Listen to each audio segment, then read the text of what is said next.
Já reparou como as HQs mensais ficam feias na estante? Resolva agora esse problema e ainda proteja, valorize e organize sua coleção com os boxes exclusivos da Case in Case. Olá pessoas, vivemos tempos esquisitos, sem dúvida, em que o Corolla assola a humanidade e temos que nos isolar dentro de casa. E os colecionadores de quadrinhos estão um bocado felizes porque, sem dúvida, tem muito material para se ler por aí. Então tem mídia física e digital.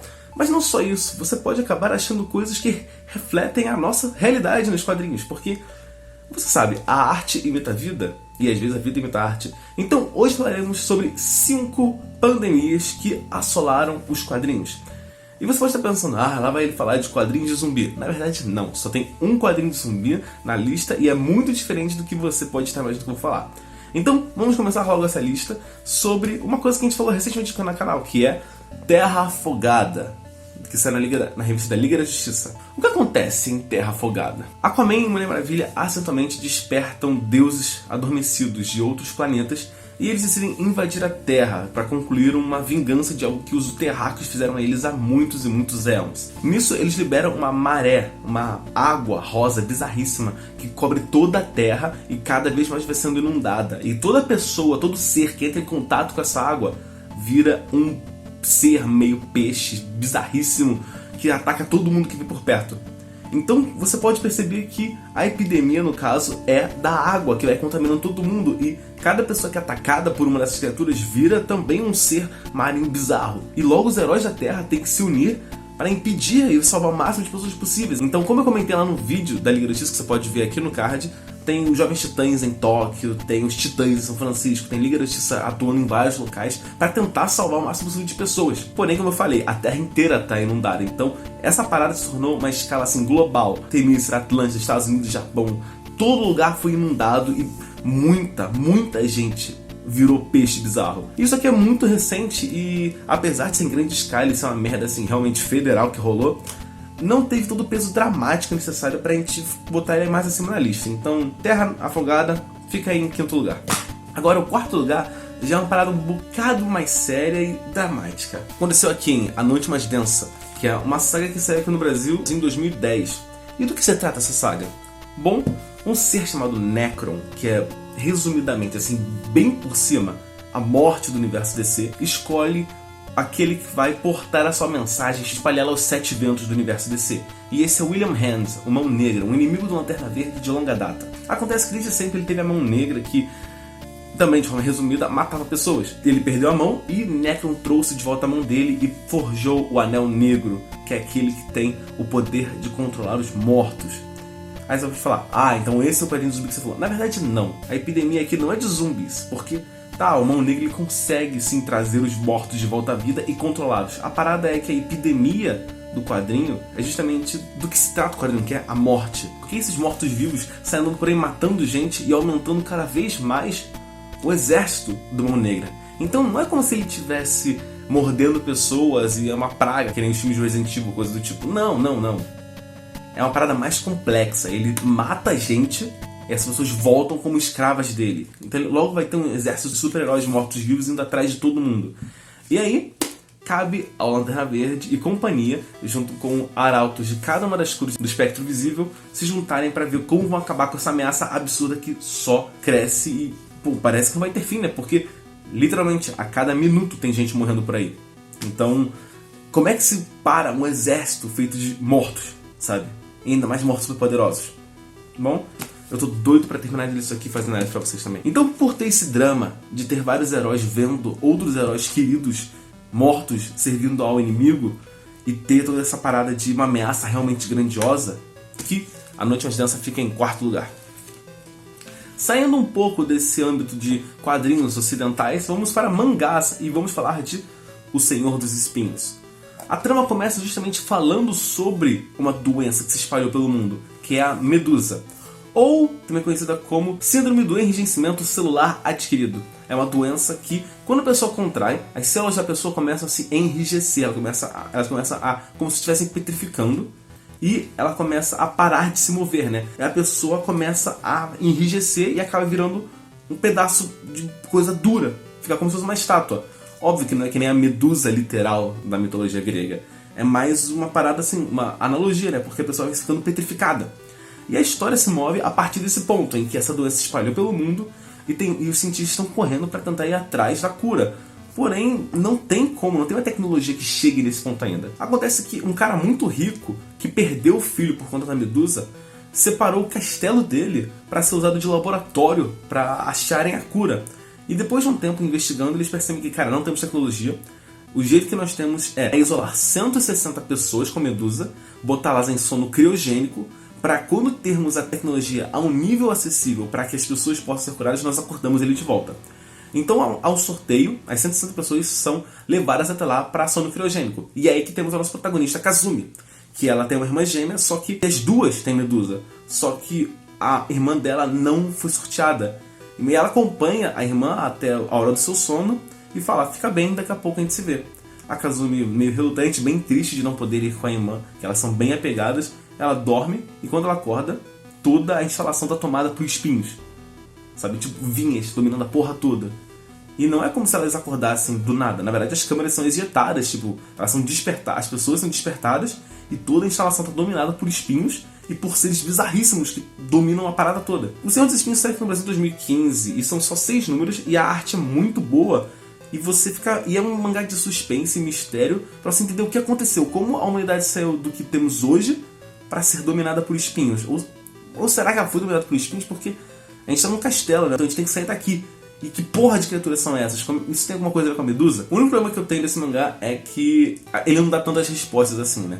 Mas ainda assim, todo esse drama de ter pessoas que foram selecionadas, outras que não foram selecionadas, e porque a Kazumi, ao longo do quadrinho, ela vai fazendo amizade com outras pessoas que acordaram e vai conhecendo o passado delas, e você vai conhecendo mais das pessoas e da própria Kazumi por meio dela, por conta das histórias que elas contam, né? Então, tipo, teve uma mãe que foi pra lá sem o filho, não sei o que, teve um filho que foi sem os pais e tudo mais. Então tem vários personagens diferentes e você vai conhecendo o passado deles e como o mundo foi assolado pela medusa ao longo deles tentando sair desse castelo dominado por espinhos. Um quadrinho muito bom, eu recomendo muito que você leia, mas não veja o filme, tá?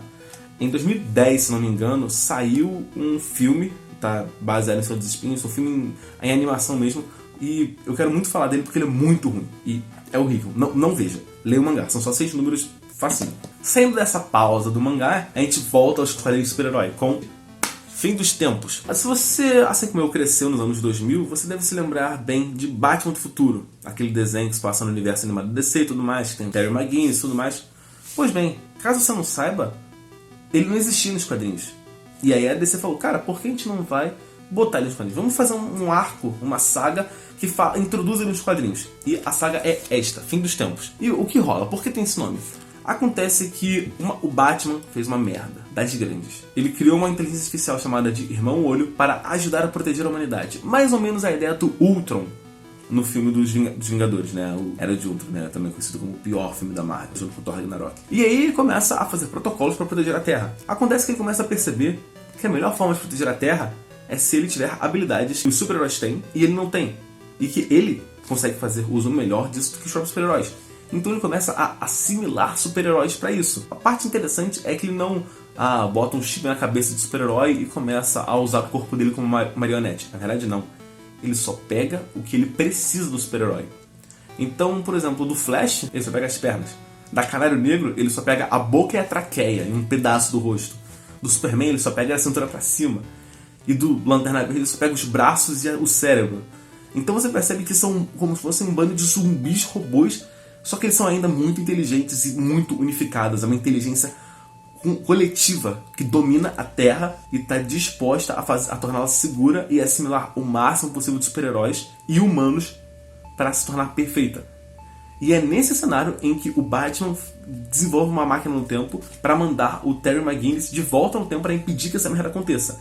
Então, enquanto temos uma narrativa se passando no futuro, tudo fudido com o Irmão Olho dominando a porra toda, temos o Terry McGinnis no passado, vendo o Irmão Olho começando a surgir e tendo que impedir que o futuro seja aquilo. É mais ou menos a premissa de Exterminador do Futuro, só que no universo DC, em um futuro próximo. E é bem interessante, tem umas paradas bem bizarríssimas. Os roteiristas estavam inspirados quando decidiram fazer isso, né? Porque as bizarrices daqui são bizarras até demais pra DC. E agora, o último quadrinho que vamos comentar hoje, né? Pra mim, o melhor quadrinho sobre pandemia é The Walking Dead. Calma. Não sai do vídeo ainda. Eu tenho que explicar pra você por que isso aqui é a melhor pandemia e o melhor quadrinho sobre pandemias dos quadrinhos. Tá? A melhor história sobre pandemia dos quadrinhos. Se você quiser, você pode olhar para The Walking Dead e falar: é um quadrinho sobre zumbis. Maneiro. Na verdade, não é isso. É um quadrinho sobre pessoas. E, cara, isso pode parecer: o resto tá querendo aumentar o The Walking Dead, fazer ele parecer mais complexo do que ele é. Na verdade, não. Na verdade, The Walking Dead realmente é complexo. E ele não é sobre zumbis. Ele é sobre pessoas em situações extremas. É sobre como as pessoas lidam com uma sociedade que não existe mais. Com um mundo dominado por uma ameaça, assim, absurda. É sobre pessoas perdendo sua humanidade, deixando de serem humanos, deixando de serem pessoas e se tornando mortos que andam por aí, tentando sobreviver. Além disso, eu não tô aqui pra falar sobre a pandemia em si, sobre como tudo vai pro cacete, como esse quadrinho é maravilhoso, como você deveria ler. Eu tô aqui pra falar sobre um pouco mais à frente na história, como os seres humanos do quadrinho só conseguem realmente superar toda essa merda, como você consegue superar os zumbis quando eles se unem, quando eles começam a trabalhar juntos e fazer uma comunidade, ficar na sua comunidade, deixam de ser nômades, param de andar por aí, ficam em seu local seguro com as pessoas que eles gostam e se juntam para superar a ameaça.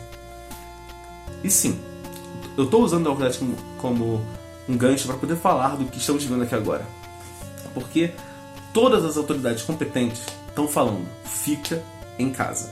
E tem pessoas que não estão levando isso a sério. Eu recomendo muito que você veja as lives que o Ashley Mariano está fazendo quase todo dia no Facebook, e que ele explica muito bem e você entende porque é tão importante você ficar em casa. Se você não quer ver as ruas lotadas de corpos, se você não quer ver hospitais não conseguindo atender as pessoas, fique em casa. Faça a sua parte. Porque assim como em The Walking Dead, os humanos só venceram os zumbis quando pararam de brigar entre si e se uniram, nós vamos sair mais rápido ainda dessa coisa toda do corona quando nos unirmos e trabalharmos como uma coisa só. Então faça a sua parte. Fique em casa, lava suas mãos. Se você tiver que sair, tome cuidado, se cuida, tá? Não só por você, mas pelas pessoas que você gosta e pelas pessoas que você nem conhece, que estão por aí, que podem acabar sendo afetadas pela sua falta de atenção. Então desculpa por ter ficado esse final meio baixo astral, mas esses foram os quadrinhos que comentamos hoje. 5 pandemias que assolaram os quadrinhos. Sim, falamos muito de DC hoje. Infelizmente eu não leio tanto Marvel assim pra poder falar das pandemias que rolaram por lá, apesar de eu saber que tem, só que eu realmente não conheço. Então eu decidi falar de coisinhas diferentes e talvez trazer um pouco de cultura pra vocês e sugestões de quadrinhos pra vocês lerem enquanto estão no seu isolamento, né? Então, eu espero que vocês tenham gostado desse vídeo, que você tenha conhecido quadrinhos novos e interessantes. E é isso. Eu vejo você no próximo vídeo e falou!